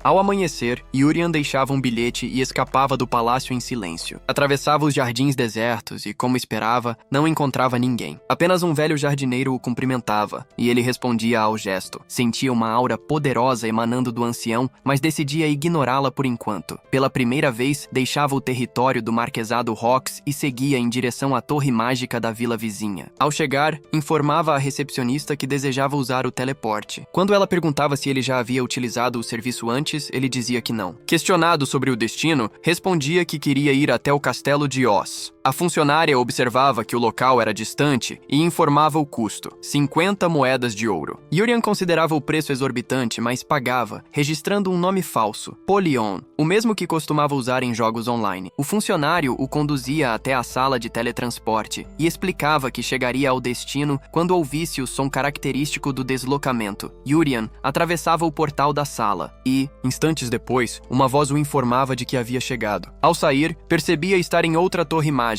onde um funcionário do castelo de Oz o recebia com uma saudação cordial. Sentia-se surpreso por não ter percebido absolutamente nada durante o teleporte, e o funcionário, com certo orgulho, explicava que aquela sensação confortável era o grande orgulho da torre mágica local. Para Yurian, a facilidade do processo era desconcertante. Ainda assim, algo o intrigava. Em vez de sentir conforto, percebera uma leve torção, um desconforto quase imperceptível, mas distinto. Mesmo assim, limitou-se a ouvir as despedidas do funcionário, que o desejava uma boa viagem. Assim, começava sua exploração pelo castelo de Oz. Percebia que a região ficava a oeste, em contraste com o marquesado, e logo notava as diferenças marcantes na arquitetura e nos costumes. As ruas eram densamente povoadas, cheias de movimento e vozes. Seguindo seu propósito, iniciava a busca pelo ateliê do unicórnio, situado em uma viela de ferreiros. As horas passavam, o céu escurecia, e ele ainda não encontrava o local. Exausto, decidia verificar o último beco restante. Lá, encontrava um ferreiro trabalhando arduamente em meio ao brilho incandescente do fogo e do metal. O homem o questionava se pretendia comprar algo. Yurian respondia que apenas procurava informações sobre um certo ateliê, perguntando se ele conhecia um lugar chamado Ateliê do Unicórnio. O ferreiro negava conhecer tal estabelecimento, afirmando que não havia nenhum com esse nome por perto. Yurian sentia um leve desapontamento, mas logo o homem acrescentava que aquele era justamente o nome que pretendia dar à sua própria forja em breve. A percepção de Yurian se aguçava. Ele compreendia então que havia encontrado o homem certo. Usando o olho do Criador, fazia surgir diante de si uma janela de status. O nome do ferreiro era Geronox, e entre suas características estavam forja bélica e afinidade com o fogo, além de outras habilidades menores. Yurian o elogiava e pedia para ver suas armas. Geronox, surpreso, permitia sua entrada na oficina. Dentro do pequeno espaço, o cheiro metálico se misturava ao calor das brasas. Yurian o questionava sobre os negócios, e o ferreiro, um tanto envergonhado, admitia que não iam bem. Seu ateliê ficava num canto isolado da cidade, e ele próprio não se considerava talentoso o bastante. Contava que a maioria dos clientes entrava, olhava rapidamente e ia embora, deixando-o sem saber por quanto tempo ainda conseguiria continuar. Enquanto ouvia, Yurian examinava as armas expostas, e ao analisá-las com o olho do Criador, via que estavam longe de ser comuns. 3 espadas, chamadas Espadas do Espírito do Vento, possuíam bênçãos da entidade Sylph e aumentavam velocidade, agilidade e rapidez nos ataques. Outra, a grande espada do Espírito da Chama, abençoada por Salamandra, concedia força e resistência sobre-humanas. Intrigado, Yurian perguntava se aquelas armas eram criação de Geronox. O ferreiro confirmava, mas as classificava como fracasso, explicando que após a forja, tornaram-se tão pesadas que nem guerreiros experientes conseguiam empunhá-las, e por isso ninguém as comprava. Para Yurian, entretanto, o problema era outro. Aquelas espadas não haviam encontrado ainda o portador digno de liberar seu verdadeiro potencial. Considerava as peças magníficas, destinadas a mãos certas. Decidia adquiri-las, acreditando que seriam perfeitas para Eren e Clyde. Ainda assim, percebia que não eram os tesouros que realmente buscava. Voltando-se ao ferreiro, perguntava se havia em seu estoque alguma arma velha ou enferrujada. Geronox estranhava o pedido, mas mostrava encontrava um monte de sucata que planejava vender como lenha. Vasculhando o amontoado, Yurian percebia que tudo seguia o rumo exato de sua antiga história. E ali, entre restos enferrujados, encontrava o que procurava. O ferreiro explicava que não havia forjado aquela peça, apenas a encontrara no depósito e pretendia se livrar dela. Yurian decidia levá-la também. Geronox, sem imaginar o valor real do item, oferecia o conjunto inteiro por apenas 2 moedas de ouro. Para Yurian, aquilo era quase um presente, já que a peça valia centenas. Foi então que o jovem mudava seus planos. Passava a perceber que o verdadeiro tesouro não era a arma, mas o homem à sua frente. Propunha que Geronox encerrasse sua loja e passasse a trabalhar para ele como ferreiro pessoal. O ferreiro ficava surpreso. Confessava que já havia cogitado fechar as portas, mas jamais esperava receber uma proposta assim. Para convencê-lo, Yurian se apresentava formalmente como Yurian Rox, da família Rox, a lança invencível, protetor do sul. Geronox, tomado pelo espanto, ajoelhava-se diante dele. Jamais imaginara estar diante de um membro da poderosa linhagem Rox. Pedia perdão, alegando que nunca teria falado de forma tão casual se soubesse quem era seu visitante. Yurian, constrangido, pedia que ele se levantasse, mas o ferreiro insistia em permanecer ajoelhado, ansioso para saber o que exatamente o jovem desejava. Yurian então explicava que via em Geronox um talento especial, mesmo que ele próprio não o reconhecesse. O ferreiro, modesto, dizia não ter dom algum, lembrando que seu mestre o repreendia todos os dias. Yurian percebia que aquele treinamento severo havia moldado não apenas a técnica, mas o caráter do homem. Ele dizia que havia visitado muitos ateliês naquele dia, mas nenhum demonstrava tanta sinceridade no trabalho quanto o de Geronox. Observava que o modo como ele enrolava o cabo das espadas para evitar o escorregamento era prova de atenção e zelo. Concluía dizendo acreditar que o ferreiro despertaria um talento extraordinário no futuro. Embora soubesse que inventara aquilo no momento, notava que as palavras surtiam efeito. Geronox, emocionado, aceitava o convite, mas observava que Yurian parecia completamente diferente da imagem negativa que os rumores pintavam sobre ele. Decidindo reforçar a confiança do homem, Yurian tirava da bolsa a adaga enferrujada recém-adquirida e pronunciava a palavra que a despertava. Em um instante, o metal corroído se transformava numa arma luminosa, de aparência quase viva. Agnes, o vestígio de muitas formas. Geronox assistia atônito, enquanto Yurian recordava que aquela espada lendária deveria originalmente pertencer ao protagonista da história que ele mesmo escrevera. Uma janela do sistema surgia, perguntando se ele desejava realizar o contrato espiritual com Agnes. Yurian aceitava. Um clarão atravessava a sala, e então uma voz furiosa ecoava em sua mente, exigindo saber quem ousava estabelecer tal pacto. Para sua surpresa, a voz não era doce como a que escrevera em sua narrativa, mas rude e impaciente. Agnes o insultava, afirmando que ele não possuía sequer um pingo de talento. Yurian percebia que sua raiva vinha do fato de não sentir nenhuma presença de mana nele. Ela questionava como alguém sem energia mágica poderia firmar um contrato com ela. Quando Agnes exigia saber como ele descobrira o local e o encantamento necessário para libertá-la, Yurian respondia com naturalidade que ouvira as instruções do grande profeta, um detalhe que ele mesmo criara para dar consistência ao universo da história. Agnes zombava da ideia, chamando-o de inútil e questionando por que o grande profeta desperdiçaria tempo com alguém tão insignificante. Yurian, irritado, retrucava mentalmente que sabia de tudo sobre ela. Afinal, fora ele quem definira suas habilidades. Recordava-se de que Agnes podia se dividir em 2 armas independentes, moldando-se em qualquer forma imaginada por seu portador. No enredo original, o herói a usava como espada e escudo, e sua subparte sempre retornava ao corpo principal quando separada. Agnes, em tom de desprezo, dizia que nada disso importava, pois sem mana ele jamais conseguiria utilizá-la. Quando ela o mandava desistir, Yurian reagia, afirmando mentalmente que ela era irritante, e então canalizava sua energia interna para forçá-la a mudar de forma. A lâmina vibrava em dor e acabava se transformando em um anel. Agnes gritava, tomada pelo calor que a atravessava, sentindo-se como se estivesse derretendo. Yurian compreendia naquele instante que as artes marciais e a energia interna podiam substituir a mana, permitindo-lhe ativar as habilidades de Agnes. Após isso, combinava os detalhes com Geronox, marcando um reencontro para dali a 2 dias, ao meio-dia, em frente ao parque central do castelo de Oz. Enquanto caminhava pelo parque, avistava uma figura familiar, Elia. Ela o notava e demonstrava surpresa, perguntando o que ele fazia ali. A cena despertava em Yurian uma sensação de déjà-vu. Lembrava-se de que na história original, aquele era exatamente o local onde o protagonista encontraria Elia pela primeira vez. Percebia então que o curso dos eventos havia mudado.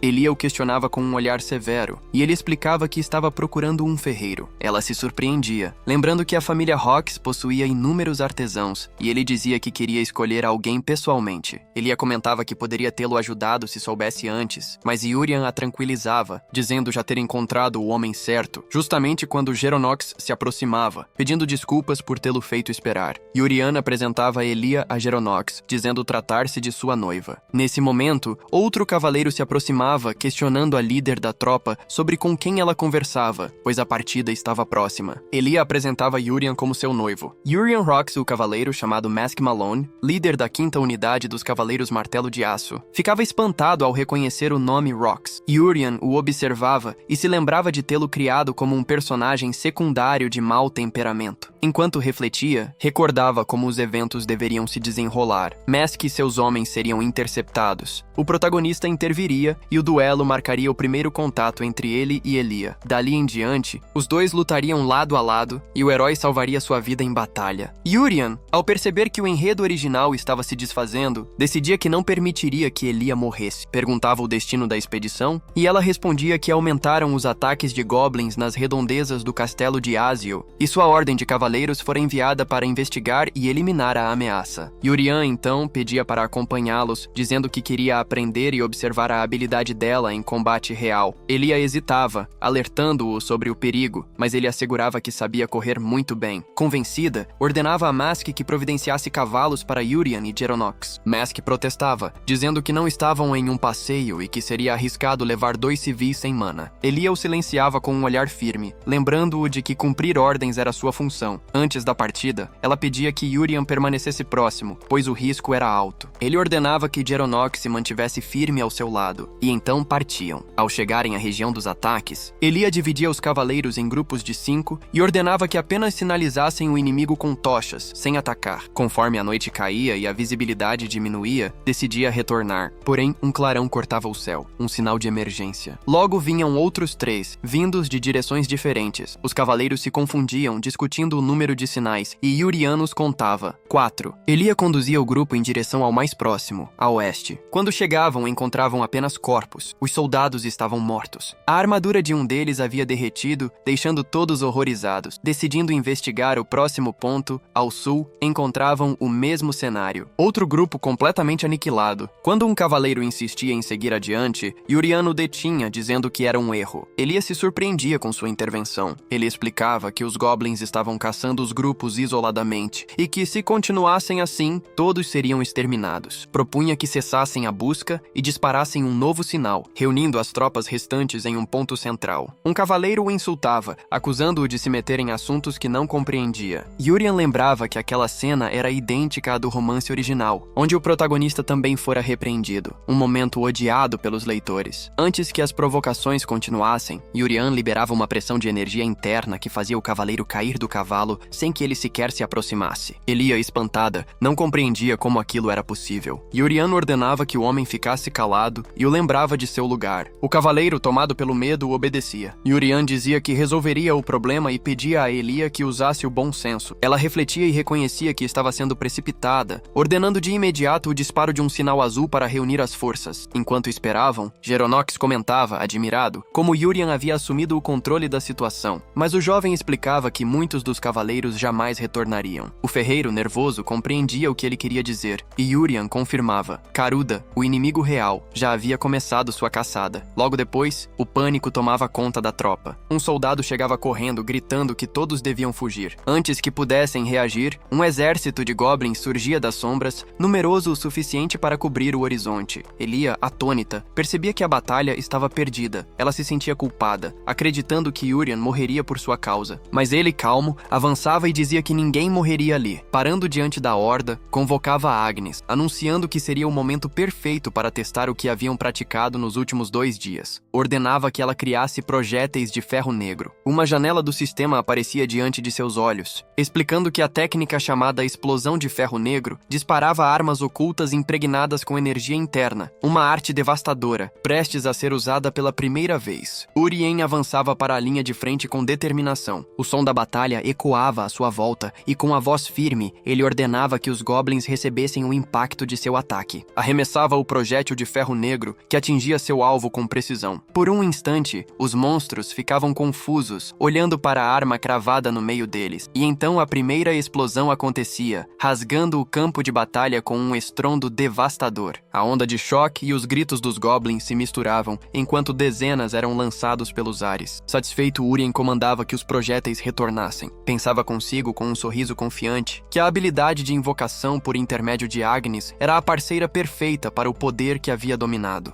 Assim que as balas voltavam à sua mão, ele as lançava novamente. Novas explosões se sucediam em cadeia, iluminando o campo escuro e destruindo mais e mais inimigos. Elia, ainda atônita, perguntava o que ele havia acabado de lançar. E Urien, com calma, respondia apenas que se tratava da técnica explosão de ferro negro, prometendo explicar os detalhes mais tarde. Ao perceber que o número de goblins havia diminuído drasticamente, Elia recobrava o comando. Voltava-se para seus cavaleiros, que observavam a cena em choque, e os incitava a atacar. Afirmava que a vitória agora era possível e ordenava que aproveitassem a vantagem para eliminar os sobreviventes. Sob sua liderança, os cavaleiros partiam em carga, enfrentando o restante dos inimigos. No meio do confronto, um dos goblins tentava fugir, mas algo o impedia. Um grito de dor ecoava e uma enorme mão vermelha agarrava sua cabeça. Elia, perplexa, buscava entender o que estava acontecendo. Então, do meio da horda, emergia uma figura colossal, um guerreiro de pele vermelha. Segurando o corpo de um goblin morto, Urien o observava atentamente e compreendia de imediato. O lendário guerreiro goblin Karuda havia finalmente aparecido. O monstro soltava um rugido que fazia o chão tremer. O impacto sonoro era tão intenso que Elia e seus cavaleiros davam alguns passos para trás. Ofuscados pela força da criatura, Karuda empunhava sua arma gigantesca e saltava para o alto, preparando-se para desferir um golpe destrutivo contra Elia. No instante decisivo, ela percebia que precisava recuar, mas antes que pudesse se mover, Urien a empurrava com força, salvando-a por um triz. O golpe de Karuda atingia o solo, abrindo uma cratera e devastando o terreno onde ela estava. Urien dizia a Elia que o perigo fora por pouco, enquanto ela, chocada, olhava para os corpos destroçados de seus companheiros caídos. O olhar de Karuda se fixava em Urien, e o monstro avançava. O jovem contra-atacava com outra explosão de ferro negro, cujo impacto atingia em cheio o rosto do inimigo. A fumaça se dissipava, revelando que Karuda estava ileso, com apenas um rosnado indiferente. Urien, surpreso, lembrava-se do que escrevera em sua história. A pele daquele guerreiro era tão dura quanto o aço. Ver aquilo diante de si, porém, era aterrador. Elia, tomada pela raiva, adiantava-se. Jurava que jamais perdoaria o monstro pelo massacre de seus cavaleiros. Saltava, empunhando sua espada, e executava uma sequência de golpes velozes e precisos. Karuda urrava de dor, e os soldados, inspirados, gritavam o nome de sua líder. Urien observava, admirando o poder do dom que ele mesmo nomeara na história, Rainha das Espadas. Ele percebia que, mesmo nos estágios iniciais da narrativa, Elia já demonstrava um poder notável, capaz de ferir o corpo e a armadura de Karuda. Mas logo o inimigo rugia novamente, e uma aura vermelha, intensa e flamejante, explodia ao redor dele. Era uma energia de combate, algo jamais visto em um goblin. Usando essa força, Karuda golpeava Elia com violência, lançando-a ao chão. Urien reconhecia aquele exato momento. Era o ponto da história em que Elia seria derrotada. Os cavaleiros gritavam o nome da comandante enquanto ela, ferida, admitia para si mesma que não tinha chance contra aquela criatura. Com dificuldade, decidia que a única saída era fugir, mas antes que pudesse agir, Urien se posicionava diante dela. Karuda voltava sua atenção para ele, e Elia o chamava, preocupada. Urien reagia primeiro. Usava a técnica do corte reto, arremessando uma adaga contra o inimigo. Karuda, porém, destruía a lâmina com um único golpe da mão, demonstrando força bruta assustadora. Urien ficava pasmo com a facilidade com que o monstro anulara seu ataque. O goblin rugia furioso, mas de repente algo explodia em seu ombro. Um pequeno fragmento que havia ficado preso ali sem que percebesse. O impacto o fazia sangrar. Urien, com um sorriso, pensava que sua armadilha dera certo. Explicava que o primeiro ataque fora apenas uma distração, enquanto o verdadeiro golpe estava escondido. Dizia que por mais resistente que fosse, até o aço tinha seus pontos fracos.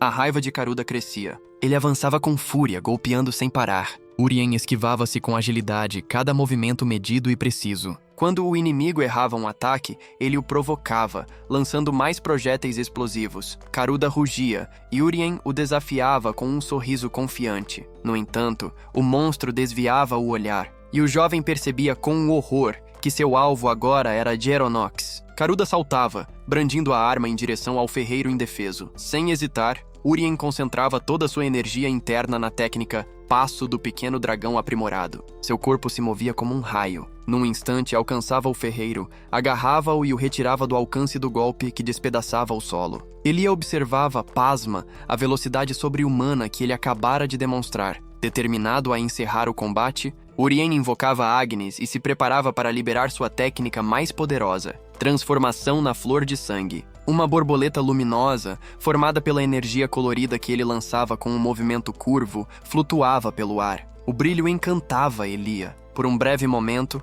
ela esquecia a guerra. Mas ao tocar o corpo de Caruda, a borboleta explodia em luz intensa, abrindo um enorme buraco no peito do inimigo. Urien ficava chocado com o poder da técnica, reconhecendo que nem ele imaginava tamanha força, mesmo tendo usado quase toda a sua energia interna. Caruda cambaleava, olhava para a ferida que o atravessava e tombava pesadamente no chão. Um dos cavaleiros gritava que haviam vencido, mas Elia, mantendo a calma, afirmava que a batalha ainda não havia terminado. Ordenava que os poucos goblins remanescentes fossem eliminados. Quando o campo enfim silenciava, Geronox agradecia emocionado a Urien por ter salvado sua vida. Mais tarde, o jovem perguntava a Elia como ela estava, e ela admitia que devia a ele sua sobrevivência. Urien respondia que era natural ajudarem-se. Explicava então que não era espadachim, mas praticante de uma arte chamada memorização. Elia, curiosa, perguntava se isso envolvia o uso de adagas, e ele esclarecia que tudo, das esferas explosivas às borboletas, fazia parte dessa técnica.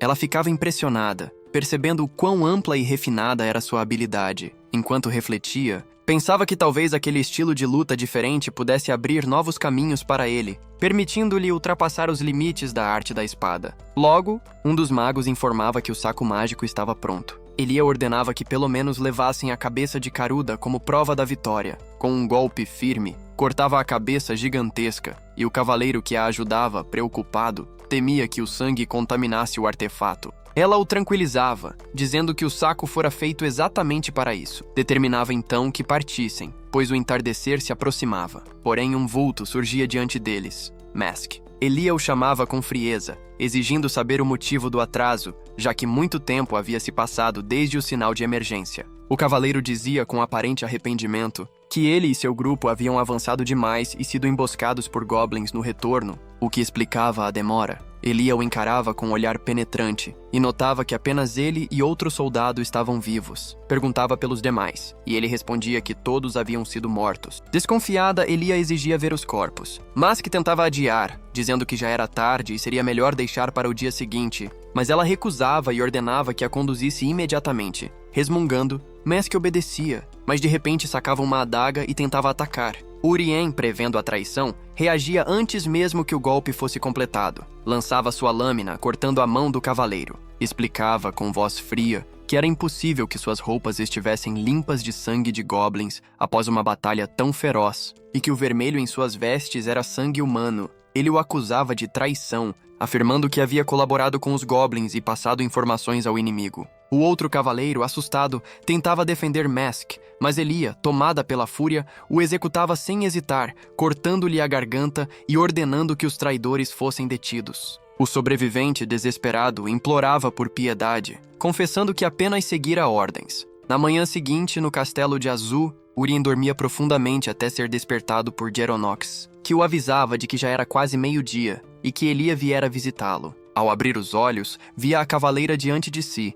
vestida com um elegante traje formal. Ele ficava sem palavras, surpreso com a mudança repentina de aparência e de comportamento. Perguntava o motivo daquela roupa refinada, e Elia explicava que viera buscá-lo a pedido de seu pai, o Marquês Marcos, que desejava vê-lo pessoalmente. Urien aceitava prontamente, impressionado com sua beleza. Lembrava-se de que, na história original, esse era o momento em que o protagonista era convidado a conhecer o Marquês após salvar Elia. Ela pedia que ele se aprontasse e o esperaria do lado de fora. Enquanto se preparava, notava que o nível de afinidade entre eles havia subido para 45, favorável. Perguntava-se como um único ato de ajuda poderia ter aumentado tanto o vínculo. Pouco depois, ele e Geronox saíam para encontrá-la. Ao atravessarem as ruas, o povo se reunia para ver Elia, saudando-a como a Cavaleira de Sangue de Ferro, em reconhecimento por ter enfrentado o campeão Goblin. Urien recordava que esse título era o mesmo que havia escrito para ela no romance, mas logo as aclamações se voltavam para ele. O povo o chamava de Lord Urien,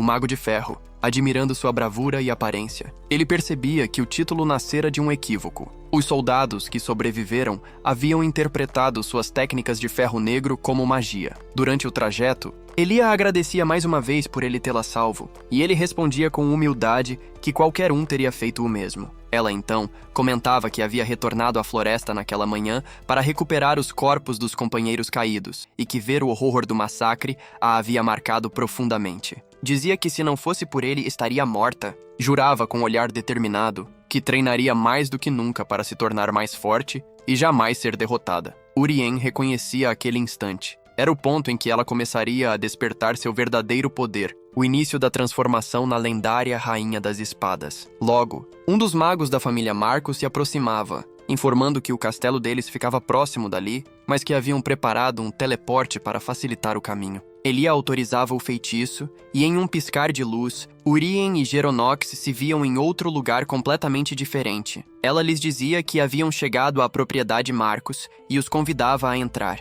Urien, um pouco tonto, percebia que a sensação de vertigem descrita pelas torres mágicas era real. Geronox olhava maravilhado para o luxo do local e brincava, perguntando se a residência de seu mestre era tão grandiosa. Enquanto se arrumava, Urien pensava que, acostumado a comer apenas pão e sopa em casa, finalmente teria uma refeição digna da nobreza. Ao adentrar o salão de banquetes, encontrava o Marquês Marcos à cabeceira da mesa, com Elia ao lado. O homem o recebia com um sorriso cortês e pedia que se sentasse sem formalidades. Agradecia-lhe por ter salvo sua filha antes mesmo de tornar-se seu noivo. Urien respondia com modéstia, dizendo que apenas cumprira seu dever. Quando os servos traziam a refeição, ele ficava atônito. O prato servido era pão e sopa, exatamente como o de sua casa. O Marquês explicava, satisfeito, que essa era a tradição da família, uma refeição simbólica após as batalhas, e o convidava a aproveitar. Urien, forçando um sorriso, aceitava, engolindo a decepção enquanto comia. Então o Marquês, com um olhar perspicaz, perguntava quando ele pretendia se casar com Elia. A pergunta fazia a jovem protestar, envergonhada. Mas Urien entendia que aquilo era um teste.